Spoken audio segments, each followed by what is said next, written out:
Quand Dieu appelle Abraham à quitter son pays, sa patrie et la maison de son père pour se rendre dans le pays de Canaan, il lui promet d'être une source de bénédiction pour toutes les nations.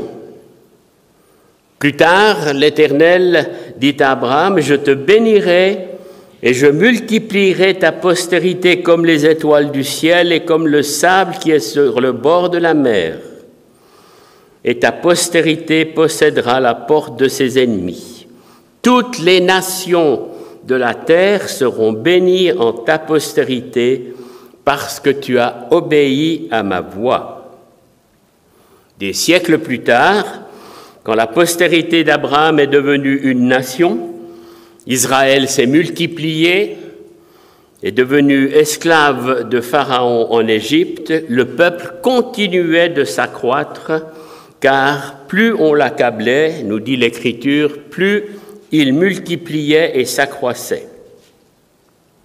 À cette époque, Dieu appelle Moïse à libérer Israël de l'esclavage de l'Égypte, et nous connaissons le récit des 10 plaies infligées à Pharaon avant de laisser partir le peuple à travers le miracle de la mer Rouge.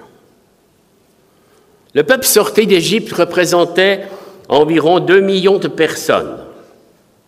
Alors, pour que le bon ordre règne au sein de ce peuple aussi nombreux et en assure la pérennité, Dieu donne à Moïse les 10 commandements gravés sur 2 pierres qui permettent, par la loi de Dieu, de marcher dans la volonté du Seigneur. En plus, durant le temps passé au désert, l'Éternel établit un certain nombre de règles pour le plus grand bien de son peuple. Et parmi ces règles, il y a aussi des promesses, et je retiens l'une d'elles qui servira de notre méditation de ce matin. Alors je vous invite à ouvrir vos Bibles dans le livre du Lévitique. Lévitique chapitre 25, nous lirons les versets 18 à 22. Lévitique 25, versets 18 à 22. C'est Dieu qui parle à son peuple. « Mettez mes lois en pratique, observez mes ordonnances et mettez-les en pratique, et vous habiterez en sécurité dans le pays. Le pays donnera ses fruits, vous mangerez à satiété et vous y habiterez en sécurité. Si vous dites « Que mangerons-nous la 7e année, puisque nous ne sèmerons point et ne ferons point nos récoltes ?» Je vous accorderai ma bénédiction la 6e année, et elle donnera des produits pour 3 ans. Vous sèmerez la 8e année, et vous mangerez de l'ancienne récolte jusqu'à la 9e année. Jusqu'à la nouvelle récolte, vous mangerez de l'ancienne. Je souligne ces mots, Dieu dit 2 fois dans ce texte, vous habiterez en sécurité. Et puis on lit aussi le psaume 4. Psaume 4.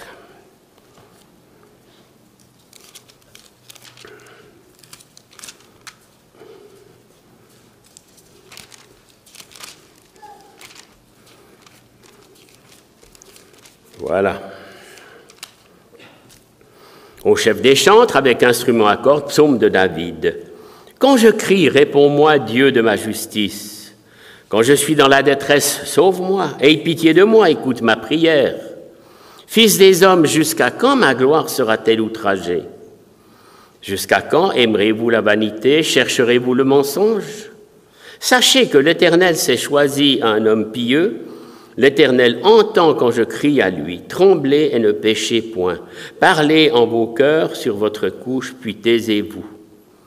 Offrez des sacrifices de justice et confiez-vous en l'Éternel. Plusieurs disent, qui nous fera voir le bonheur? Fais lever sur nous la lumière de ta face, ô Éternel. Tu mets dans mon cœur plus de joie qu'ils n'en ont quand ils abondent leur froment et leur mou. Je me couche et je m'endors en paix, car toi seul, ô Éternel, tu me donnes la sécurité dans ma demeure. Et c'est ce dernier verset que je relis à Lévitique 25 qui nous parle de sécurité.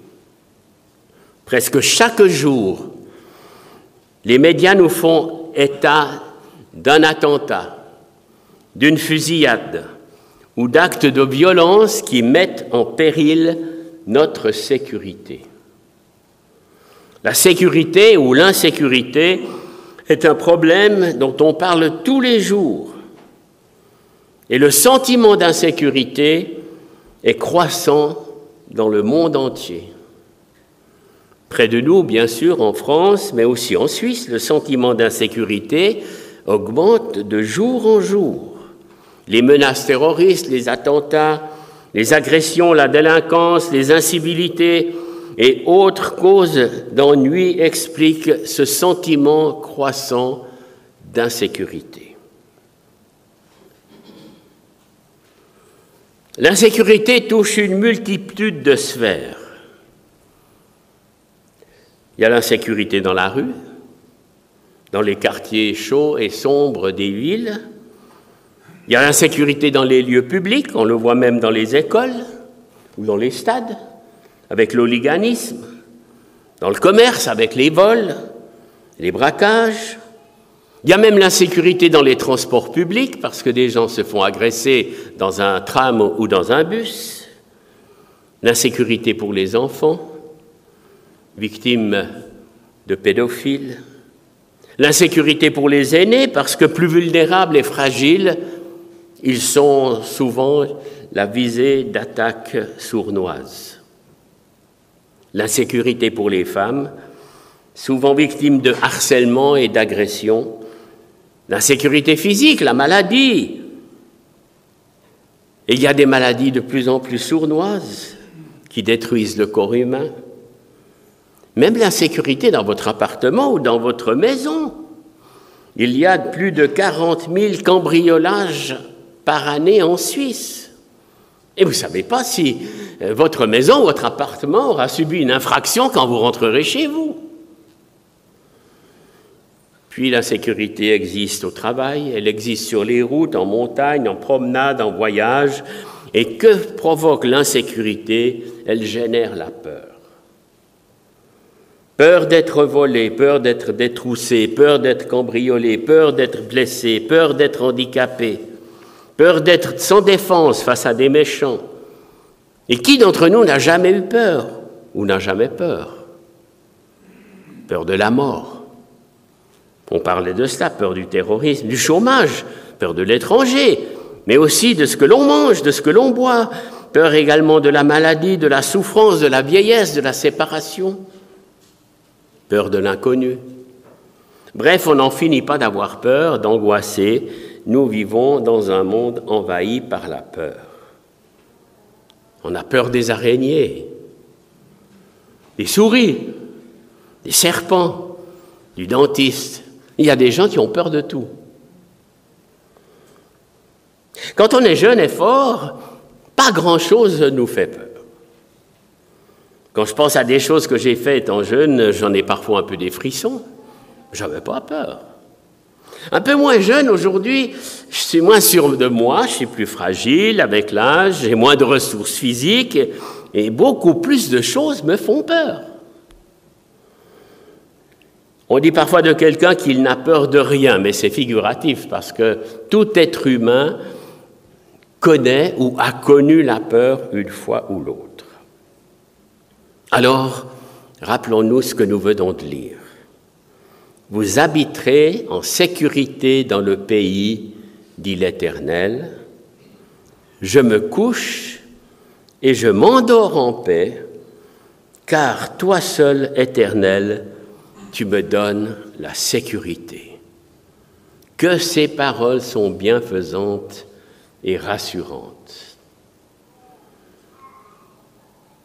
Pouvons-nous imaginer un monde sans peur, sans terreur, sans inquiétude, sans crainte, sans angoisse? Pouvons-nous concevoir un monde où la peur n'existe pas, où la sécurité est absolue? Pas de risque d'agression, de vol, de cambriolage, pas d'accident de la route, pas d'inondation, pas de réchauffement planétaire, pas de cyclone, etc., etc. Vous aimeriez, vous, connaître une société où personne n'a peur du cancer, de l'infarctus, du sida, de la mort? Vous aimeriez une communauté internationale sans la peur du chômage, sans krach financier, sans crise pétrolière, sans menace de guerre ou de terrorisme? Un monde où rien ne nous fait peur. Ni le gendarme, ni les escrocs, ni les voleurs, ni les violeurs. Et réfléchissez un instant, et je vais vous le dire, ça a existé. Je connais un couple qui habitait un endroit magnifique, loin de tout, et qui vivait dans la sécurité la plus totale. Mais vous les connaissez aussi si vous lisez la Bible. Ils s'appellent Adam et Ève. Avant la chute, avant que le péché entre dans le monde, la peur n'existait pas. Hommes et femmes ne connaissaient pas l'angoisse. Ils vivaient en pleine sécurité.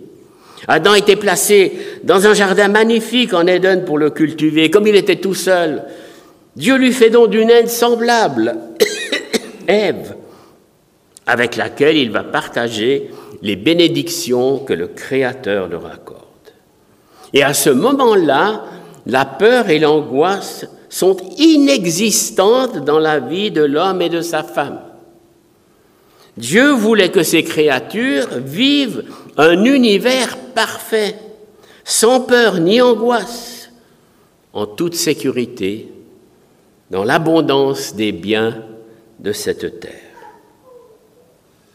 Voilà ce que vivaient nos premiers parents, Adam et Ève. Mais voilà, nous connaissons la suite de l'histoire. Et ça n'a pas duré. À un moment donné, tout a basculé quand l'homme et la femme se sont laissés séduire par le diable. Et c'est là que l'on trouve dans la Bible l'origine de la peur.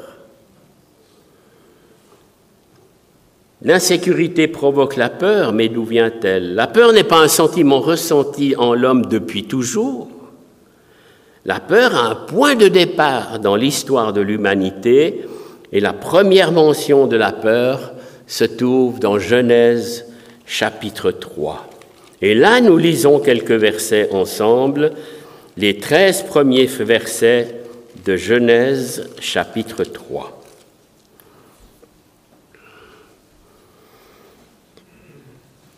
Le serpent était le plus rusé de tous les animaux des champs que l'Éternel Dieu avait fait. Il dit à la femme, Dieu a-t-il réellement dit, vous ne mangerez pas de tous les arbres du jardin? La femme répondit au serpent, nous mangeons du fruit des arbres du jardin, mais quant au fruit de l'arbre qui est au milieu du jardin, Dieu a dit, vous n'en mangerez point et vous n'y toucherez point de peur que vous ne mouriez.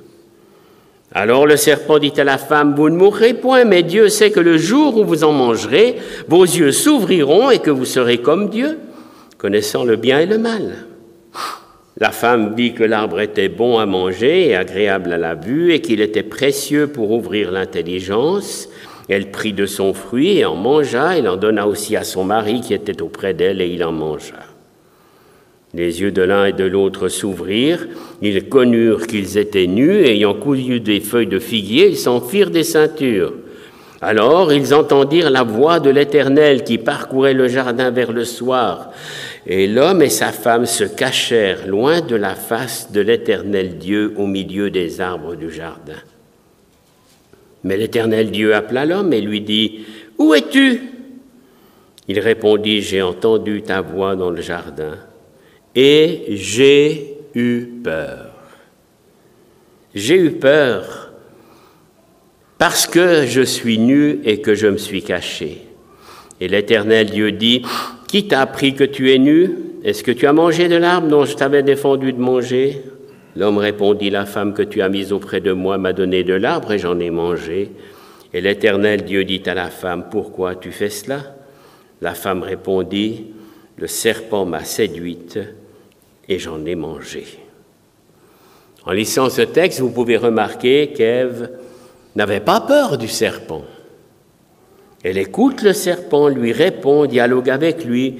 Jusque-là, Adam et Ève n'avaient aucune peur, ni des animaux, ni des éléments naturels, ni du grand Dieu souverain, créateur des cieux et de la terre.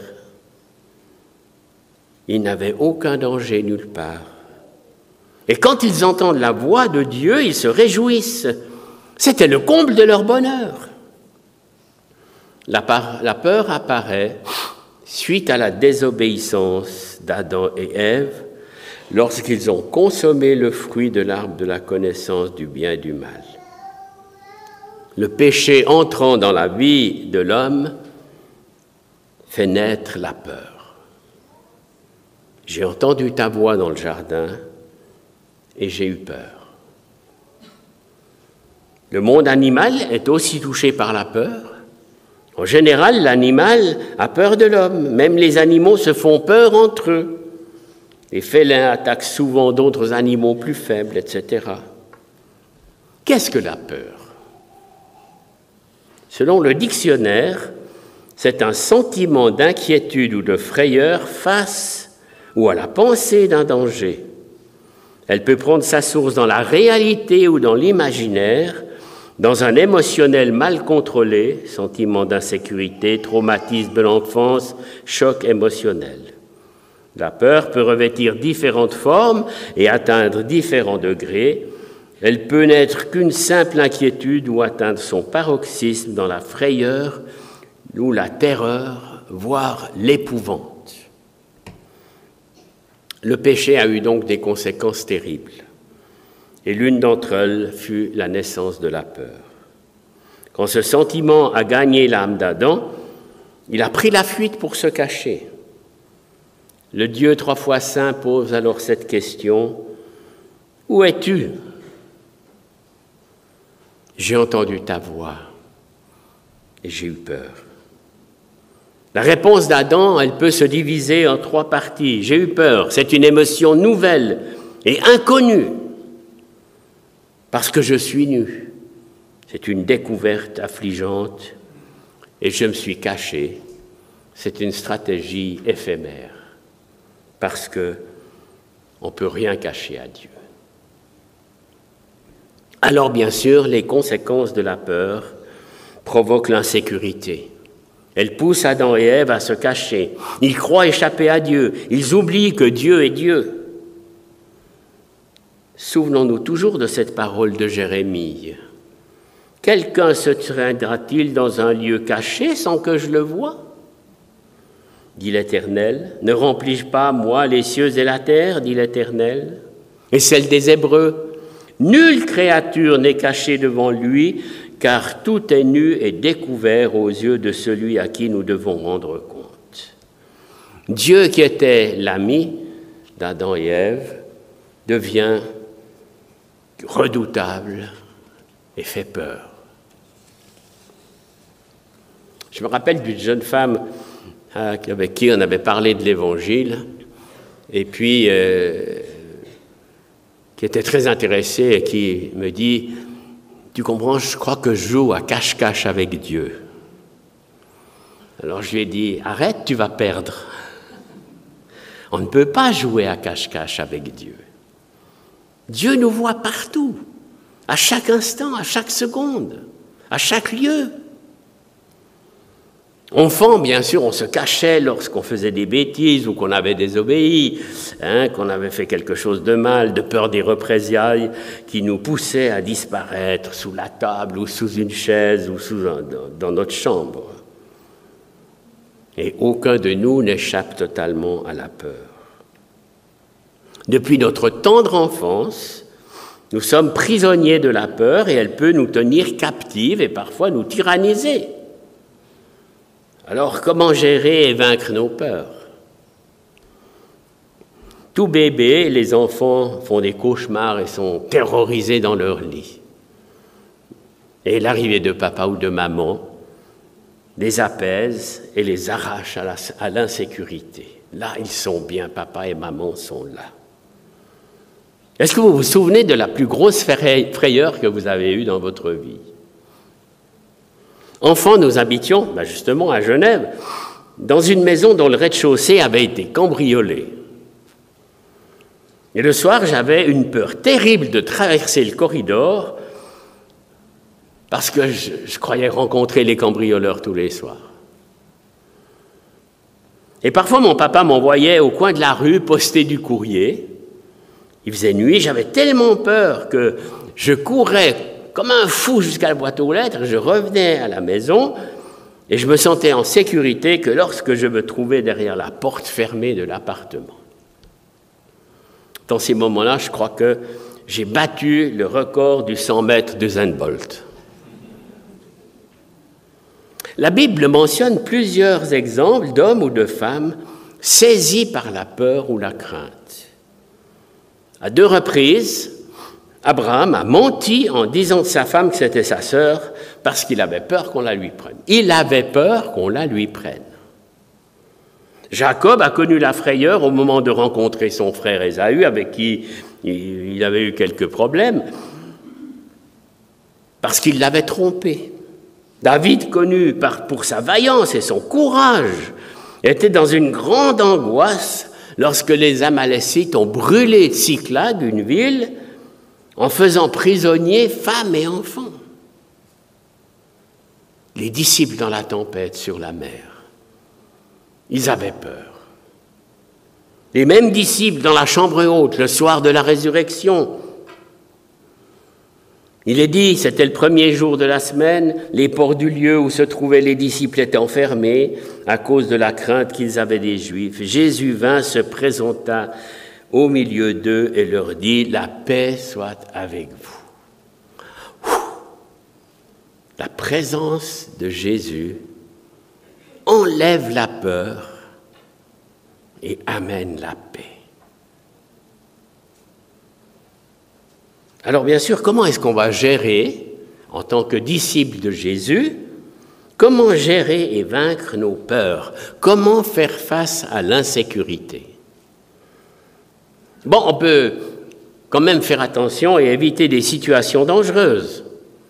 La sagesse et le bon sens devraient nous empêcher de nous exposer sciemment à des risques ou à des dangers. Bien sûr, si vous avez peur des serpents dont je parlais tout à l'heure ou des araignées, vous pouvez éviter de vous rendre dans un vivarium. Si les chauves-souris vous effrayent, n'allez pas dans une caverne la nuit. Si l'avion vous plonge dans l'incertitude et que vous n'êtes pas obligé de le prendre, restez à la maison. Et si les téléphériques vous rendent malade, mais montez à pied sur les sommets. Ça va aussi.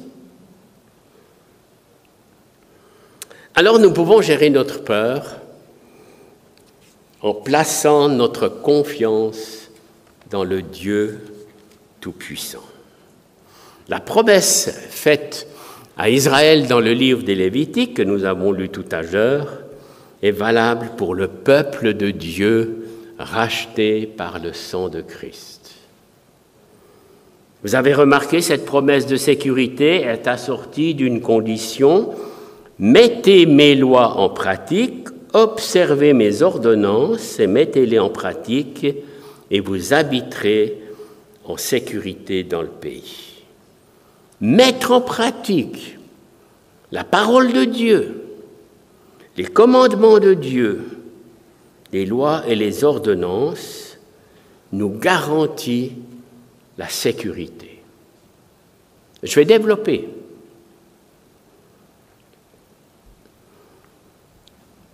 Qu'est-ce que ça veut dire, mettre les lois en pratique? Mais tout simplement obéir à Dieu.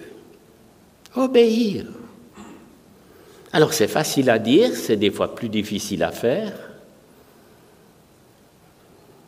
L'obéissance est facile à comprendre. Mais les racines d'un cœur rebelle subsistent encore en nous et nous avons tellement de peine à obéir. Ça veut dire que si nous marchons dans la désobéissance, nous nous exposons à l'insécurité.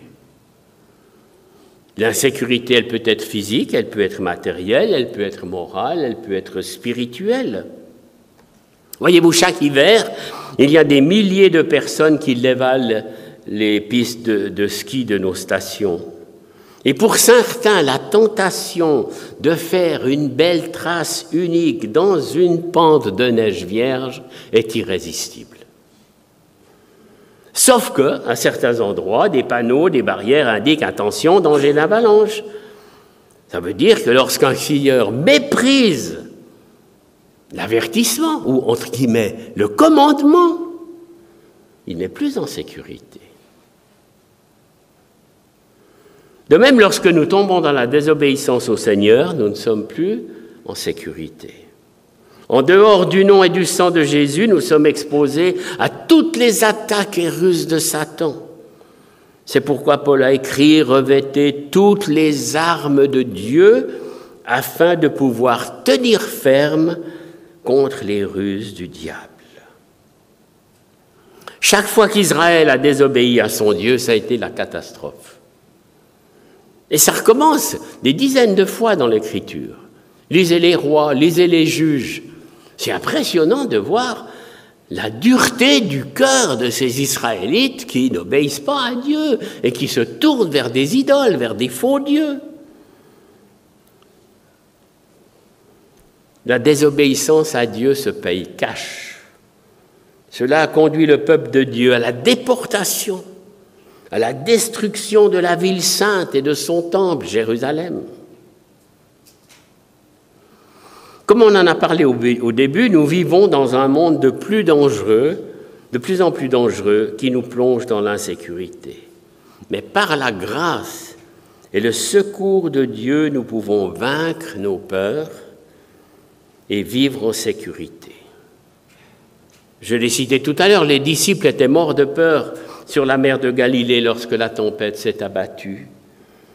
Et Jésus intervient et leur dit « Mais pourquoi avez-vous peur ? Gens de peu de foi. » Alors il se leva, menaça le vent, la mer, il y eut un grand calme.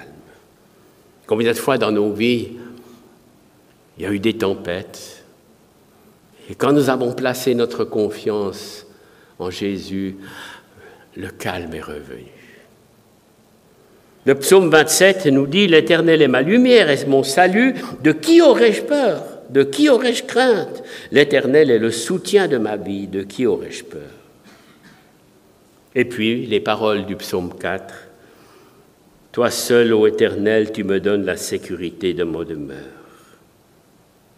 Comme enfants de Dieu, disciples de Jésus, nous le savons, notre sécurité va bien au-delà de l'insécurité temporelle.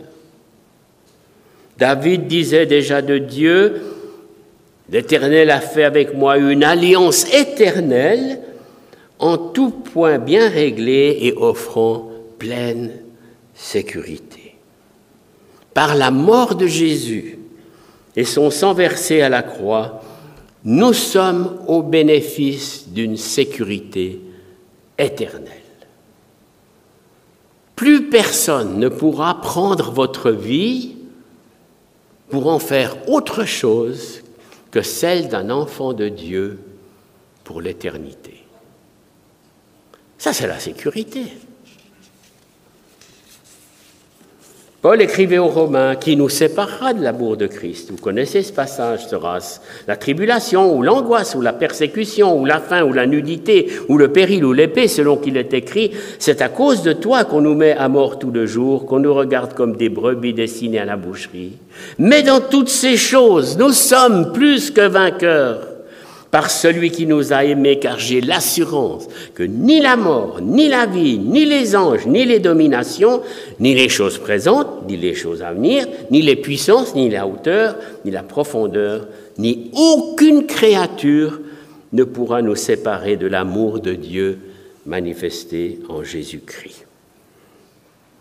Nos contemporains, on le sent, sont très inquiets pour leur sécurité temporelle.